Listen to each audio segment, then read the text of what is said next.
Today, we're talking to Gino Ferrand, founder of Tecla, about why you should remix talent instead of cutting it, and more. You're listening to Joel Beasley, Modern CTO. I'm very, very excited about this topic about remixing talent instead of cutting it, because it's such a big conversation right now. Are large companies cutting talent? Well, they need less developers with AI. And so I just want to know, what's your take on remixing talent?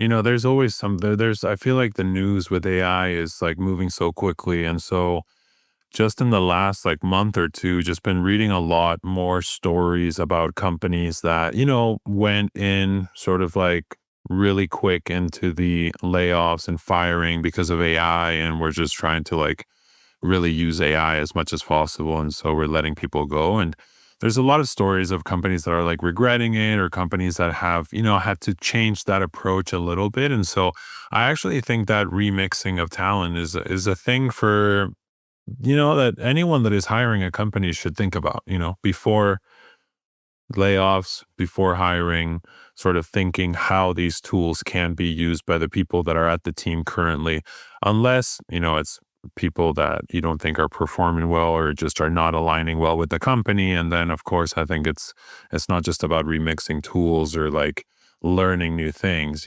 but if you have a great team, I think that before just saying like, let's do everything with AI without actually testing it or anything, I think it's a good idea to think about remixing, I was blown away by the numbers. You were referencing CIO.com. It's 55% of Fortune 1000. Correct me if I'm wrong. They had said that they had let people go too early because of the AI hype.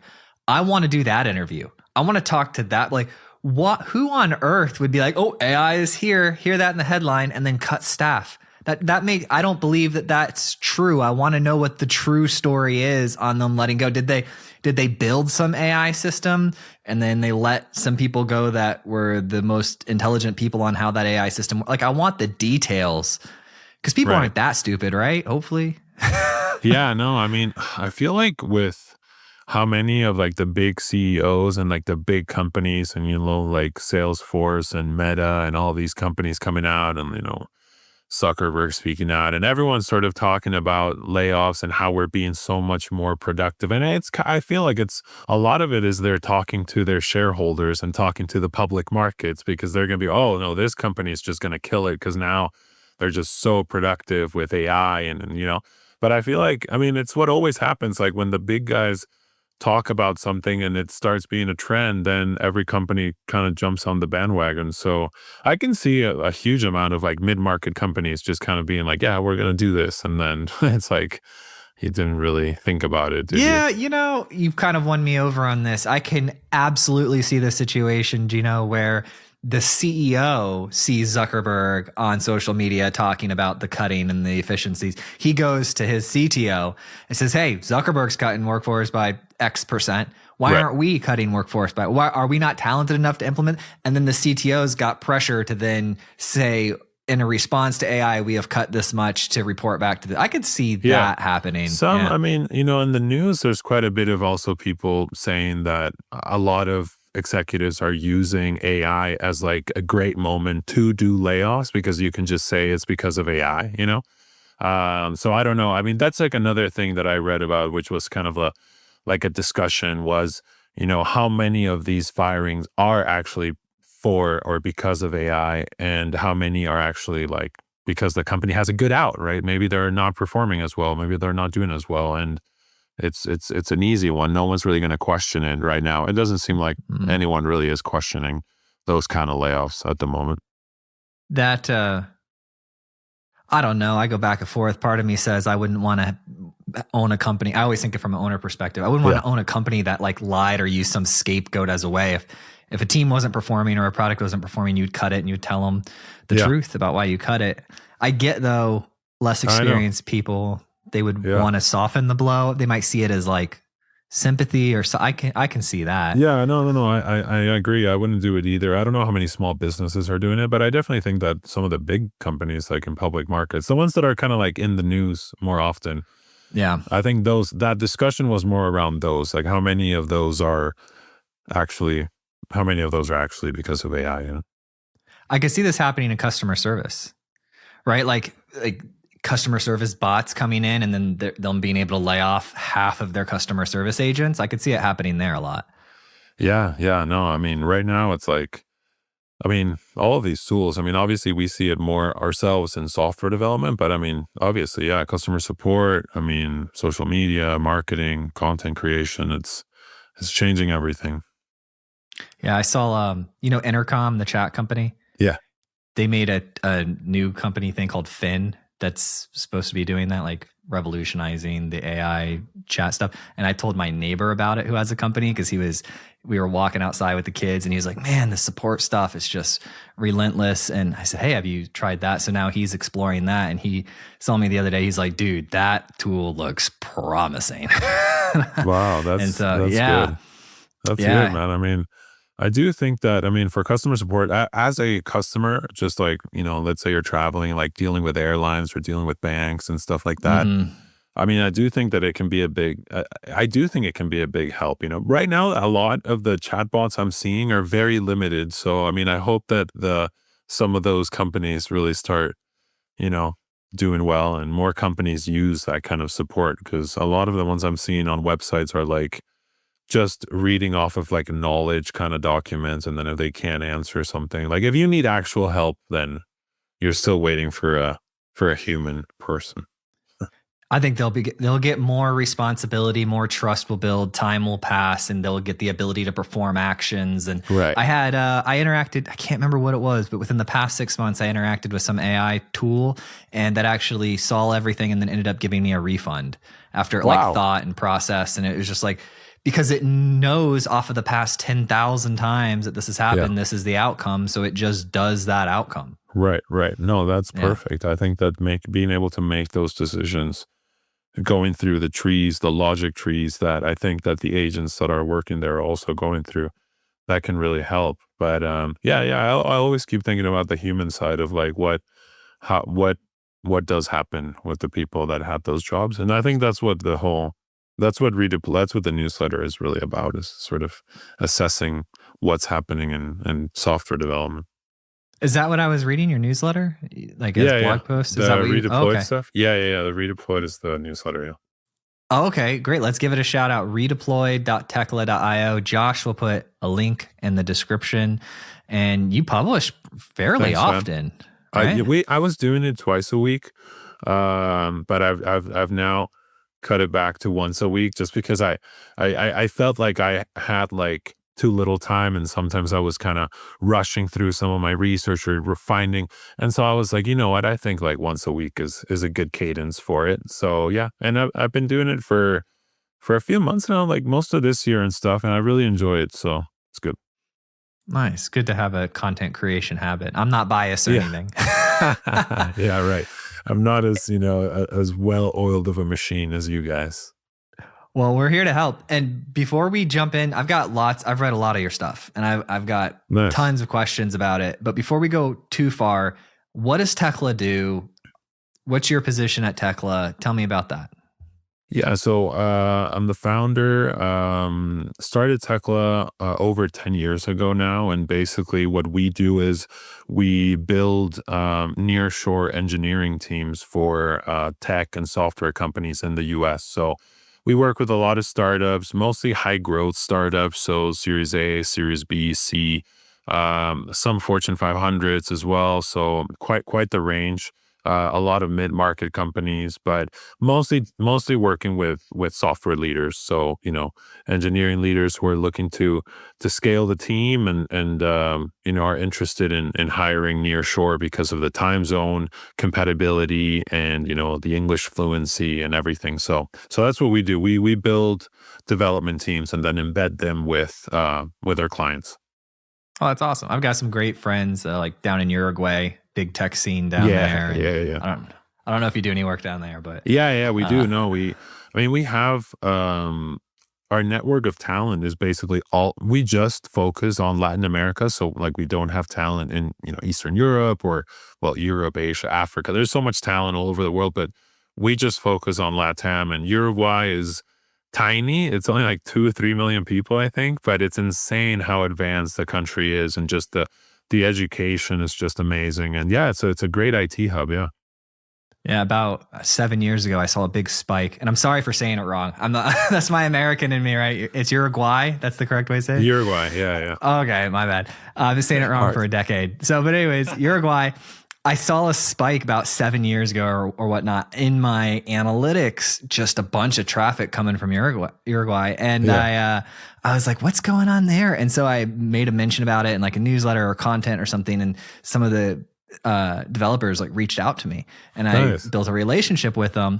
And they told me, they said, yeah, we give all the kids laptops, like it's part of the country program. They give them all laptops to learn coding and then coffee. Right.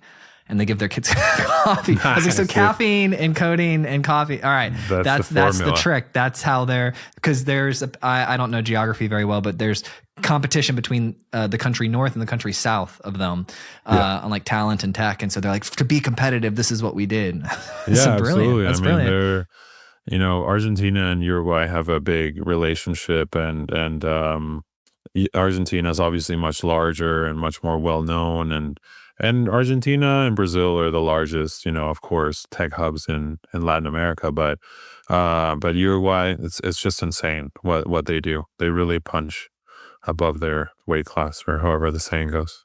Yeah. So when you're pairing up with these companies to be their nearshore option, are you working on core products, like extra projects that they like overflow, or like skunkworks type stuff where it's like future looking? Yeah. What do you typically see for your customers?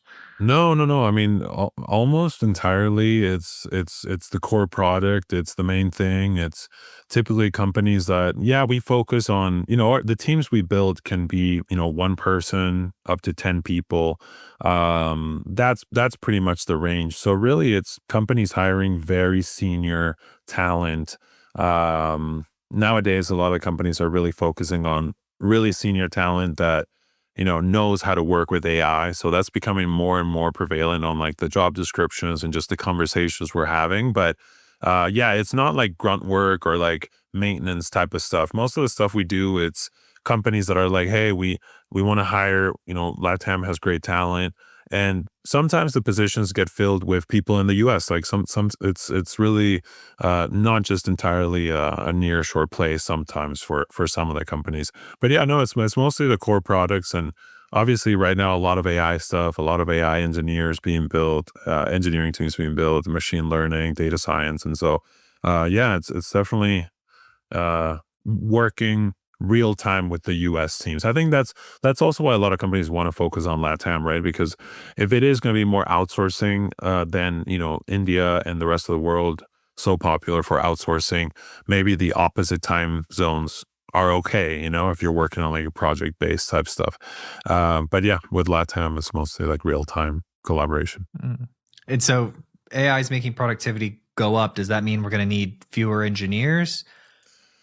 I mean, I have a lot of friends that are, engineering managers and just some CTOs who we don't necessarily work with. They're not like our clients. They're my friends, and I talk to them, and they're using AI so much that I think that it is going to be, and it already is, I think, affecting, junior developers more specifically. At least I think that's what's been happening, since AI can do so much of the grunt work or like analysis type of work, that junior developers are usually tasked with. So it's definitely affecting, I would say. But then on the other hand, like a lot more companies are building. That's another issue that I wrote, was on how companies are building more and not buying as much in terms of SaaS, because it's so easy. It's not easy, but it's so much more feasible to build internally with some of these tools that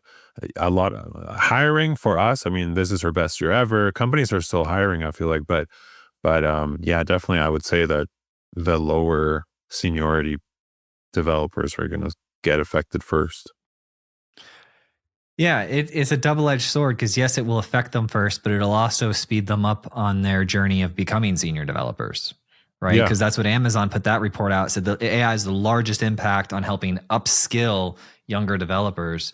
And then they just improve and help the more experienced developers. Yeah, that's definitely true, because I would assume that without, with AI being able to help with so much of the syntax, and you don't need to memorize documentation. You don't need to you don't need you don't need to learn the languages to be able to actually be able to make architecture decisions and stuff like that much faster, I would say. So yeah.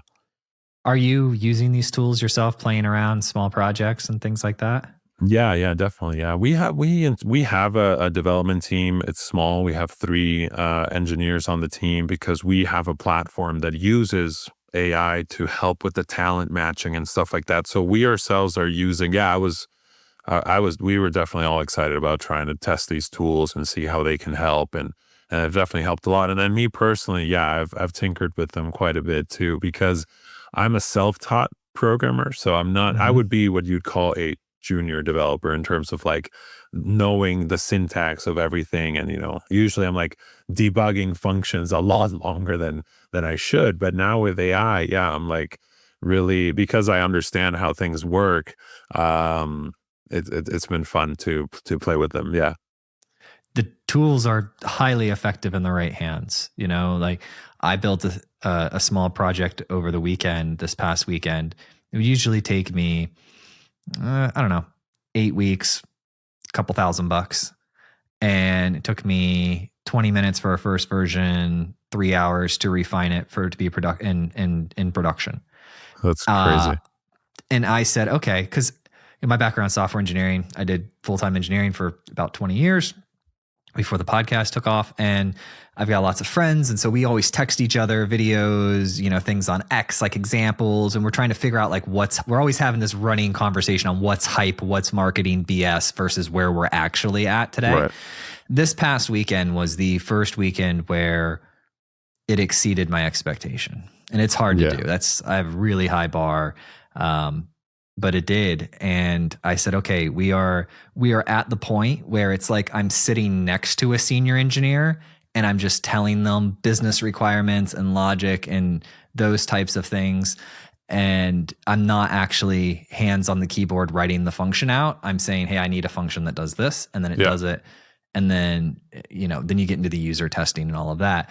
But man, is it going well? And I don't think teams are going to go to zero. Obviously, I think there's just going to be a lot more smaller, talented, concentrated teams. It's hard to predict because look at the mail, right? We said when the internet came out, we're like, that's going to destroy the U.S. Postal Service.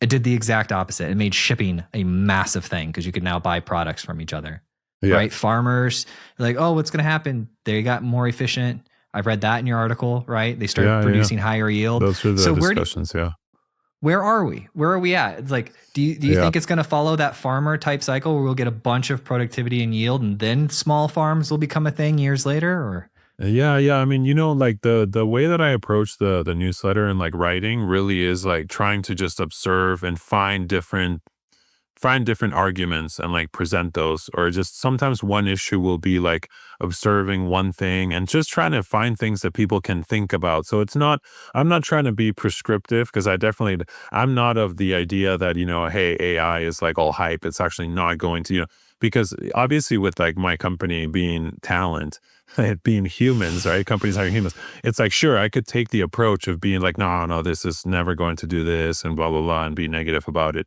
Or, if I obviously really believe in AI, then I could be the opposite. So I try not to be prescriptive, and I do see those arguments and I present them, the ones that are like, this is a new revolution. These are new tools.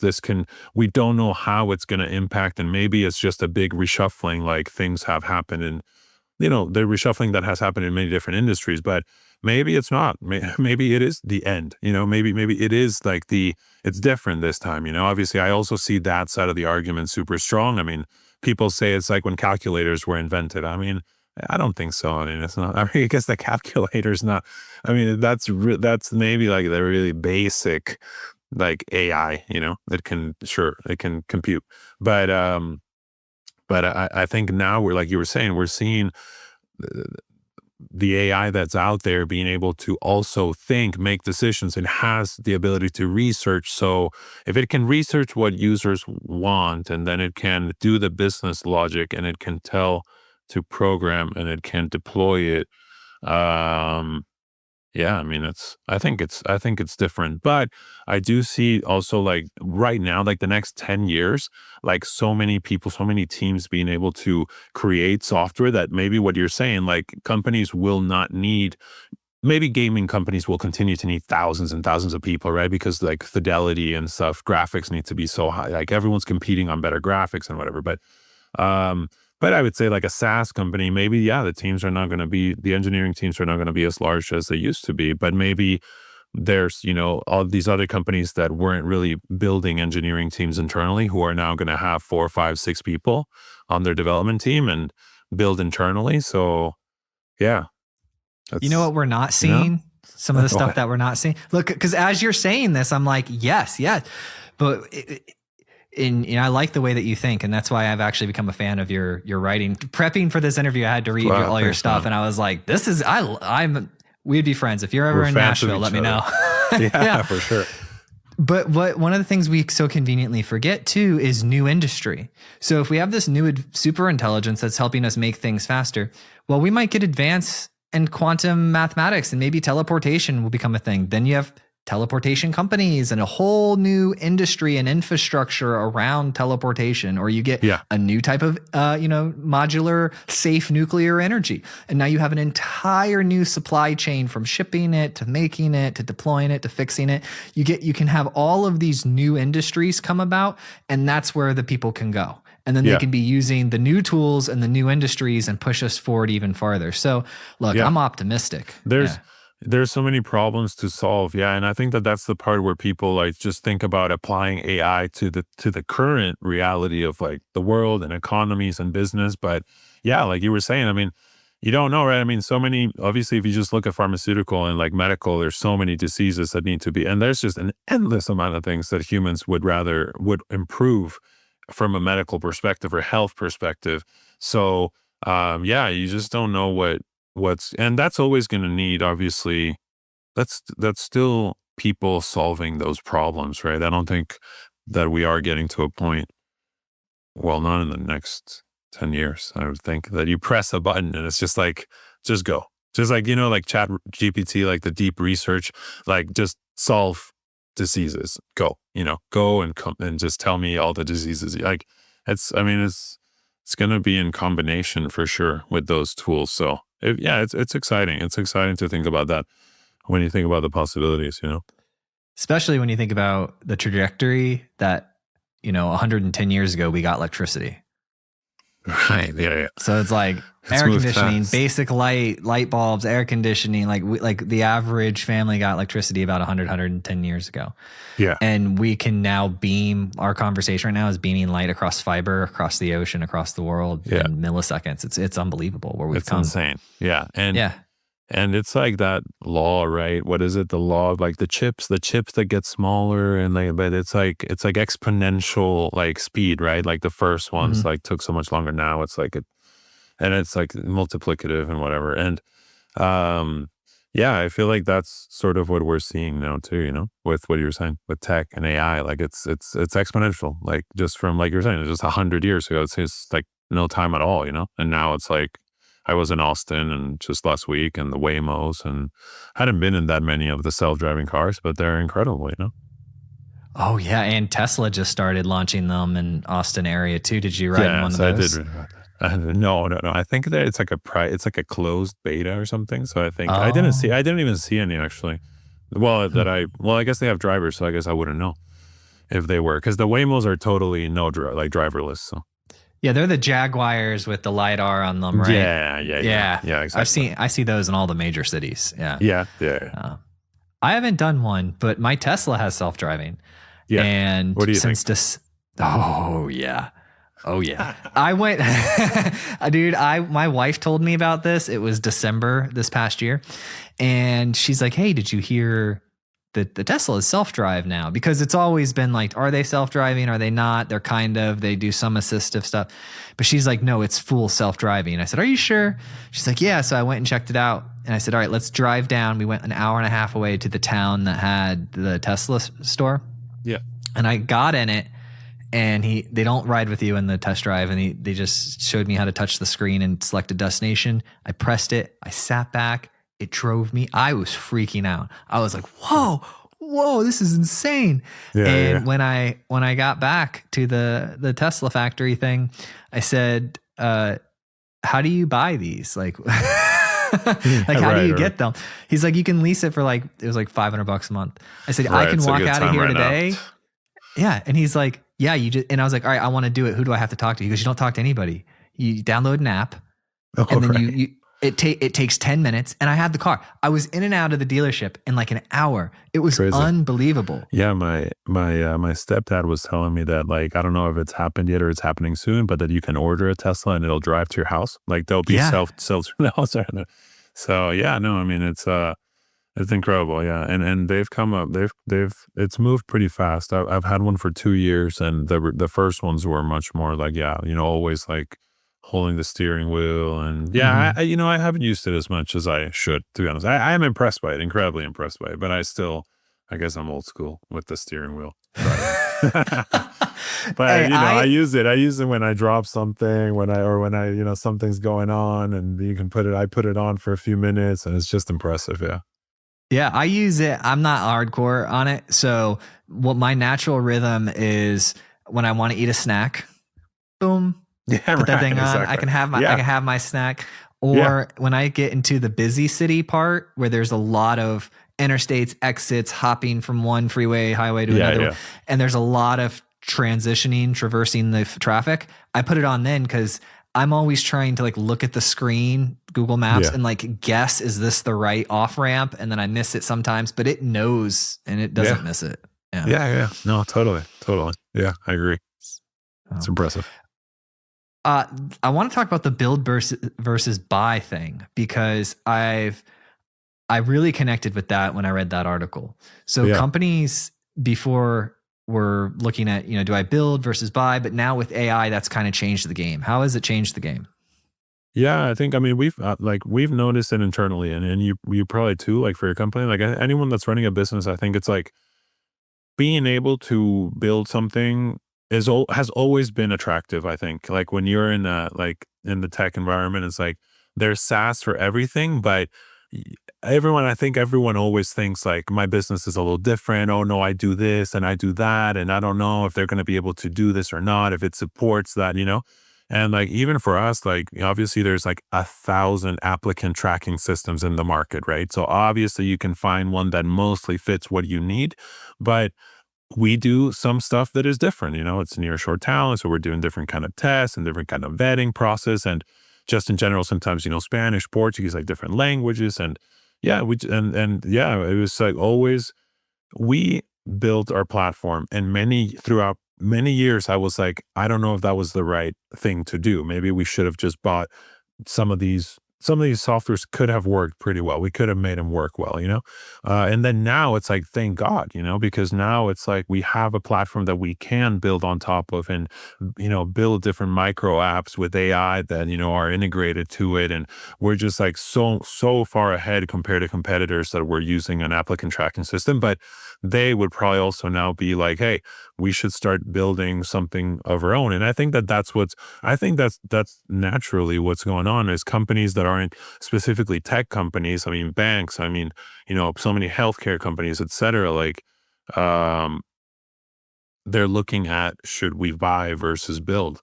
And I think that's why I was thinking, like, there is going to be a lot of hiring and from companies that aren't specifically technology companies, or that, historically haven't had big engineering teams maybe, but it's like, well, we can put together a team of 5 people and build these tools internally. So yeah, I think that made a lot of sense when I was researching and just seeing what different companies were saying and sort of what the market is showing. But yeah, what do you think? I think the thing that stuck with me from reading your content was the cost of trying has collapsed. Because that really hit home. It's like, yes, it has. The cost of doing that 5-person team to build an internal product, that cost has collapsed, Yeah. And I was just talking with somebody the other day, and he has about 1,000 people in technology. He pulled a team together of like 50 people that were interested in advancing things and then he gave them these constraints and these tools and he said, go look for use cases. Right. And then he had a special tiny team that like when they found use cases and tried them and got them to work, they would then come to that tiny team to like actually productize them and deploy them. And so he kind of leveraged the creativity of his entire organization to go find things and then bring them back to that would make them easier. And I thought that was pretty interesting way of doing it. Yeah, absolutely. I mean, it's going to unlock so many different like departments that are not in tech to be able to create solutions for themselves, legal, HR, marketing. I mean, so many things outside of product. That was his exact example. It was compliance, legal and compliance. Yeah. They would normally, there was this huge process of translating this stuff all the way through and then working with the product team and then, updating the software. So like compliance all the way to reality. And he's like, we compress that from like weeks and weeks and so many people involved to just like, here are the new compliance laws. And then a developer reviews the output code and then the software is updated. He's right. That's unbelievable. Yeah. Yeah, definitely. I think that's the biggest thing to increase productivity for so many companies in the US and the world. Are companies calling you and they're like, hey, Gino, we need AI intelligent devs. We need people that know how to build these models and deploy them?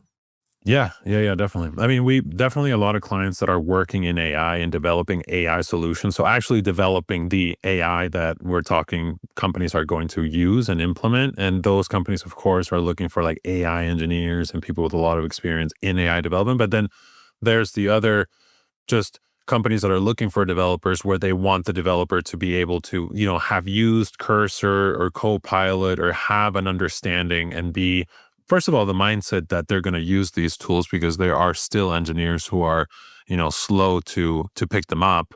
And I'm sure some that are just like against it, right? But definitely it's becoming more and more common that companies want the people that can develop and that they know can use these tools and are going to be using these tools to go fast. You want to take a guess? I don't know the answer, but do you want to take a guess at how many engineers won't pick up these tools that are still holding out? Yeah. I mean, right now, I would say that 60, 70% are holding out, like 50% holding out. I wrote down 50. I was like, 50, like, at least, I would believe 70 if you told me. So a year or two ago, I contacted one of my buddies who has, several thousand engineers. And I asked him, I was like, hey, what portion of your population is using any AI generative assist at all? Yeah. And it was like sub 10%. Yeah. And that was after I had seen Copilot out for like a year. Right. I was like, really? Now, the way, as far as I'm concerned, if you're going to work on my team and you're going to work on a project with me, it is a requirement that you not only use it, but you're good at using it. You need to explain to me how to interact with an LLM correctly, because the time value of money, it's like, I don't want it handmade. I want it bionically made, half hand. Yeah. No, absolutely. Yeah. And I think that's the thing. It's like, maybe some I have talked to many developers who have used different AI tools and maybe they've used them, maybe they've stretched a little bit of like the scope of what it can do perfectly. And so then once it didn't do it, they were like, no, see, it can't do this, perfectly yet. Like it's not doing this right. Like, oh, it gave me this code that is just like not right here. It gets confused. That happens to me all the time. I mean, I'm using AI throughout the day, all day long. And definitely it's still a matter of like learning, like you were saying, how to use it and definitely knowing what you're doing so that you can pick out what you need to use and what you need to throw away. That's the most important thing, I feel like. And I think that for that it's definitely there, right?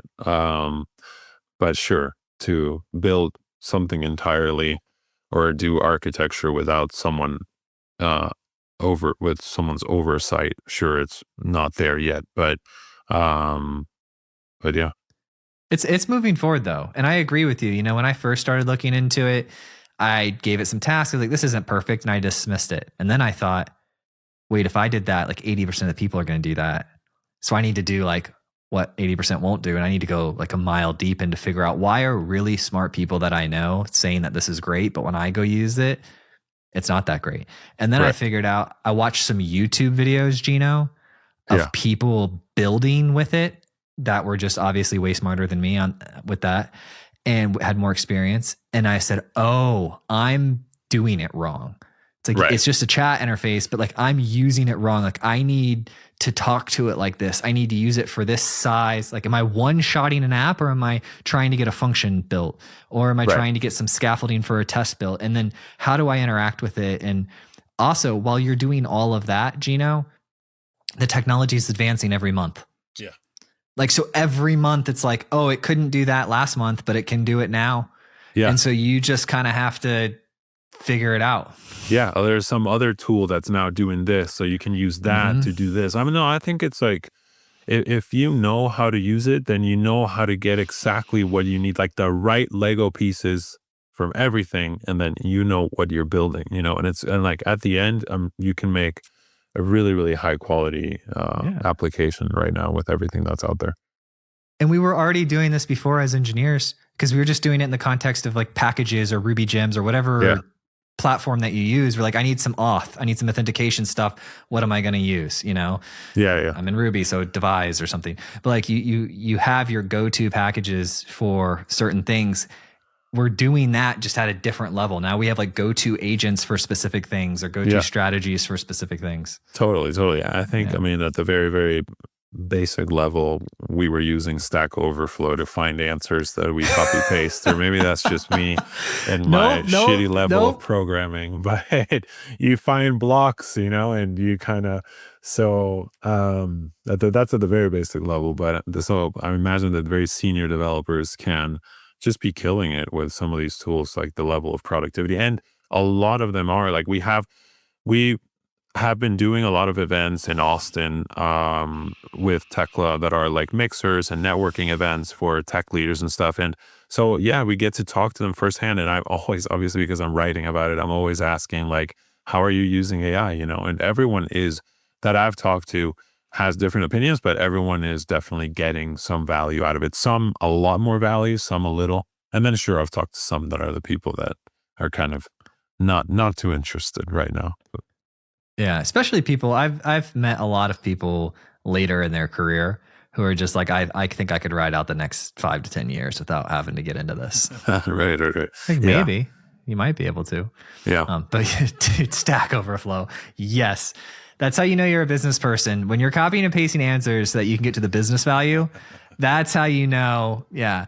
Have you seen that chart though of Stack Overflow versus LLMs coming online, like the traffic history of Stack? Yeah, I know. That was one of the first issues I wrote was of the cannibalization of that content, and how obviously that content is what, like, ChatGPT obviously has all of that content internalized. Now it's giving you the answer. So it's like no one's going to Stack Overflow, and definitely no one's posting there, I would think, even less.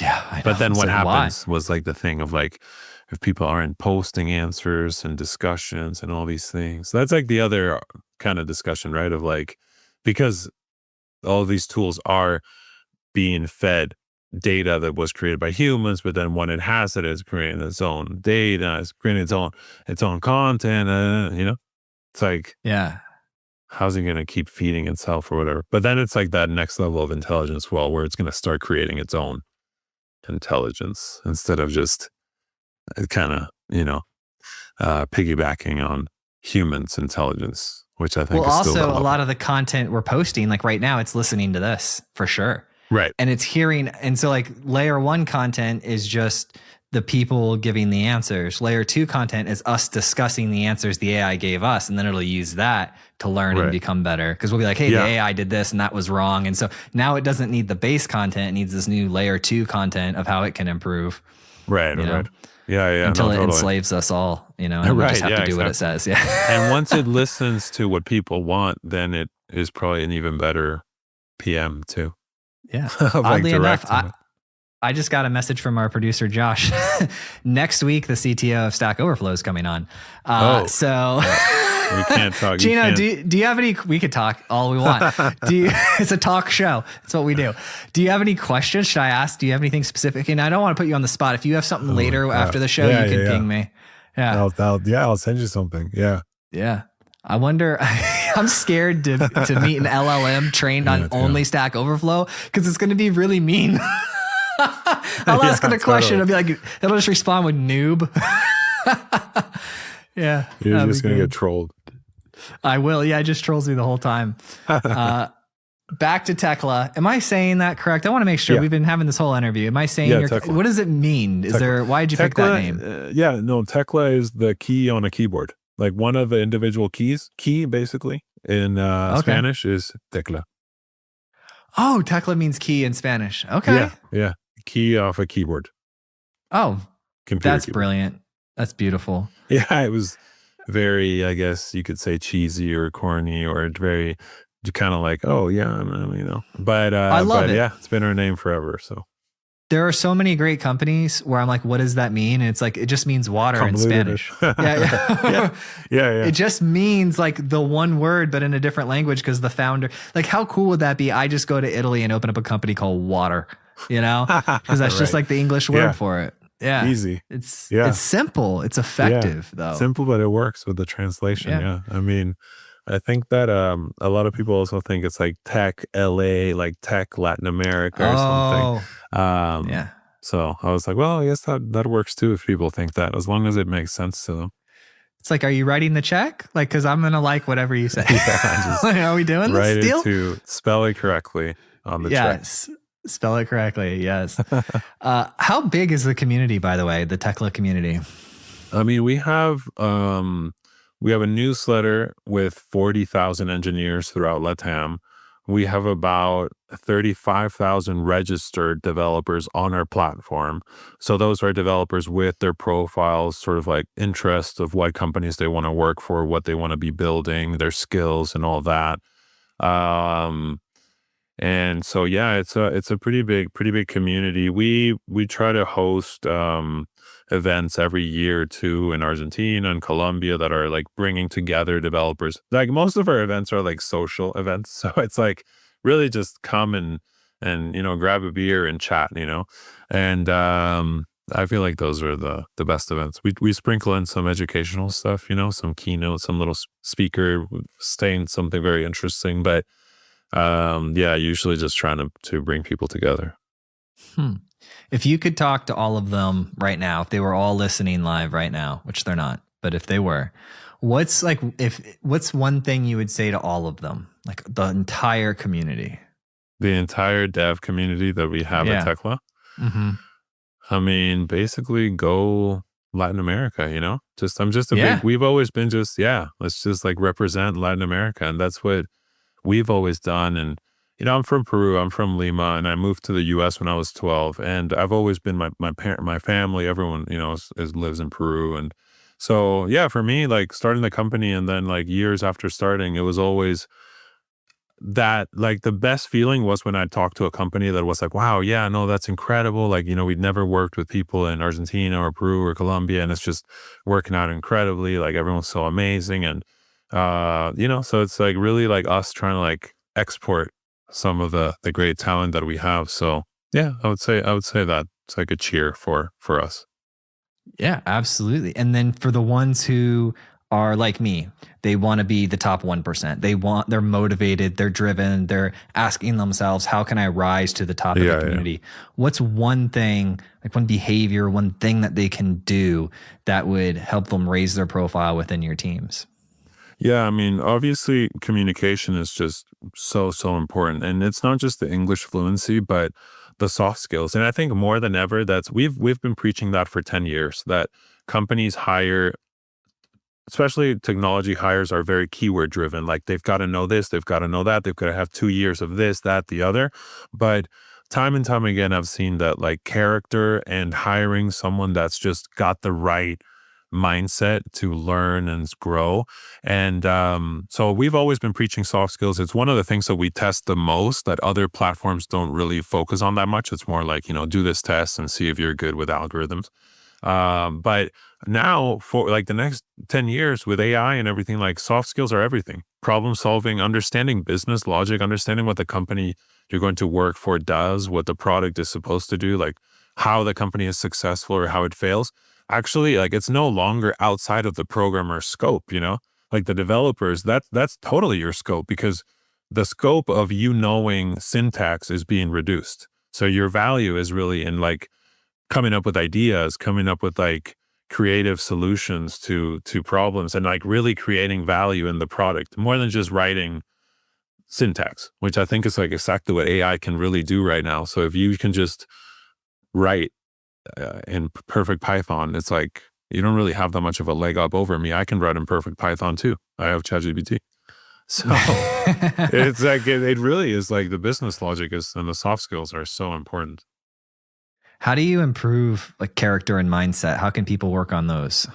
Yeah, I know it's tough, right? It's not like there's a tutorial or you can pick up courses as easily as like learning React or something. But I think that being involved, in the community and like talking to people who are working for, I've always thought like if I wanted to do what you're doing, then I need to talk to you and learn how you got to this position, right? And same when you're in the community and you see people that are, successful in our community because they've been working with all these different companies. I think that networking with them and talking to them and picking up on what they're doing is super, super important. But yes, character, mindset, how do you develop that? You can assess it. We assess it, but that's the easy part, right? Like it's easier to assess than to develop character, mindset, soft skills. I've only found one way to do it, and at least for myself, and it's to do very difficult things. If I do extremely difficult things, that forces me, however I'm wired, I'm not saying everyone's like me, they absolutely are not, but however I'm wired, if I put myself and I have something very difficult to do, that makes me a better person. And then the act of going through that difficulty and coming out, whether I succeed or fail, I feel like that helps build character. And then for mindset, I just do mindset training. Like I listen to motivational audios. I listen to things. I just keep, 30 minutes a day or something in the morning while I'm making breakfast, just keeping myself around people who are always trying to figure out how to become better is effective for me. Absolutely. No, I totally agree. Same thing for me. When I'm listening to that, it's so motivational. And then with that motivation, like you were saying, just have to have the autonomy to be able to do, and that's a team can also like be a big contributor to like that character development, because when companies give you that freedom to say like, we're here to support you, but like, this is what you have to figure out, and this is what we need you to solve, then it's like, it's less of like tasks, like, oh yeah, I can do these tasks, more like I own this. So that ownership, yeah, for sure. You're exactly right. Because if you dictate every small thing, you're not even giving them the ability to go out there and do something difficult. They're just following next instruction after next instruction. Yeah, exactly. Yeah. And you can see that when, and that's something like I'm at Tecla, like, we're managing people all the time, and that's super important. I feel like I see that like when I've hired and I've turned it into too much of like a task running kind of position, I see that there's just less motivation, right? And then it's like, eventually I'm like, well, you're not really like putting in the initiative. And it's like, well, it's my fault, because I've just been doing like top down kind of stuff. And yeah, that's a whole management. Yeah, I know. And it's funny because I'm a micromanager, I would say. And when I have too many projects and I'm just like, Joel, like, I put this together, like, this is your project. And I feel like I'm not doing a good job because I'm not giving you that many details. That's actually when then like everything comes out even better, because then now like you're more of a contributor and everything that you do is, well, obviously if you can't do it, then that would suck. But if you can't, then it's like you build on top of that, So it's like it's when I get out of my own way, I feel like I've been a better manager. Yeah, and you find that out pretty fast too on the people who can and can't deliver. Yeah, definitely. Yeah. So if you want people who can deliver, Tecla.io. Did I get that right? Is that the right website? Tecla.io. I made it up. Yeah. So smooth. No. Someone reached out to sell us Tecla.ai. So I'm sure they want like 50 grand or something. I think we'll stick with .io. Yeah. Look, it works. And plus, now Grok and all the AIs, they know you. You've got 10 years of history of Tecla.io. Yeah, that's our biggest marketing. That's our biggest in our funnel. Is really our SEO and just people finding us because we've been around. And I think that was like one of the things I get asked sometimes on podcasts and stuff is like, what advice would you give? And it's like, well, sometimes you got to stick with things for a little bit, and like time just gives you, there's a reason why like businesses sometimes are like, like since 1920 or something. It's like they're still around, and it's like, well, you're like part of like this industry now, There's a billboard out in front of my neighborhood that's for a honey place, like a place with bees with honey. Yeah. And it says, so-and-so honey existed since before TVs. And I was like, that's an interesting. That puts it into, yeah. I'm talking about it right now. It's memorable, Yeah. It is very memorable. Yeah. Any industries that you specialize in, or is it kind of just whoever needs you guys and needs that nearshore talent?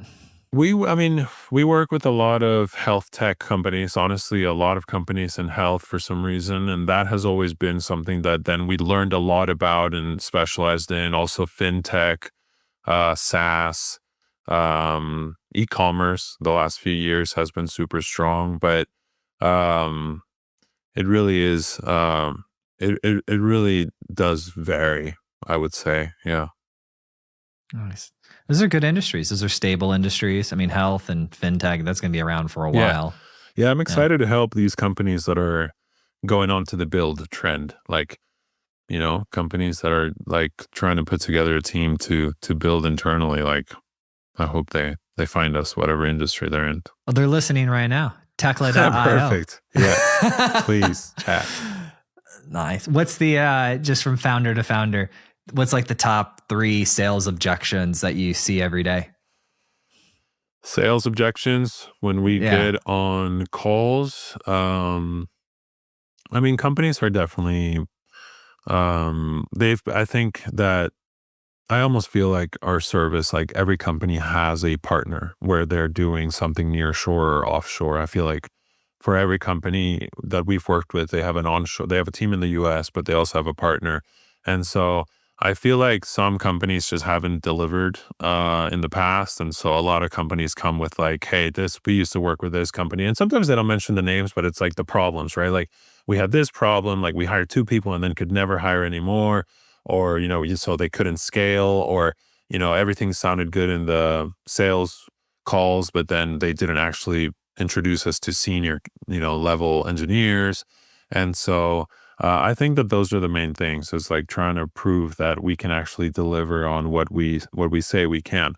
I usually tell companies like, it's interesting because like in traditional sales processes, you usually like vet a few companies and then you pick the one to go with and then you buy the service and it's like, that's done, But with our service, you interview people, and if you hire someone, you only start paying when you start working with that person.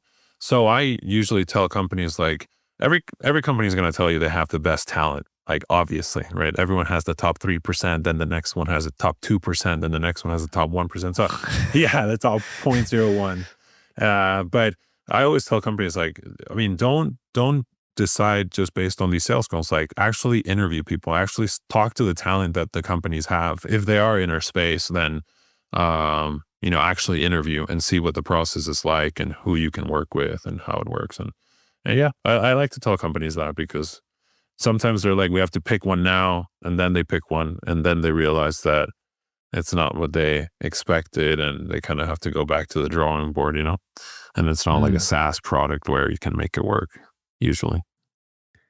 So I got to ask now, if I hired 2 people, would I be able to hire more and scale with you guys? Yeah. Definitely. Yeah. That's what we. You guys have senior engineers? Sales call sounds good, Gino. My sales call with you sounds good, but hey. Do you have senior engineers? Yeah, we do, but you got to test them out. I'm telling you. Thank you so much for listening. And if you found this episode useful, please share it with a friend or a colleague who you think would get value from it.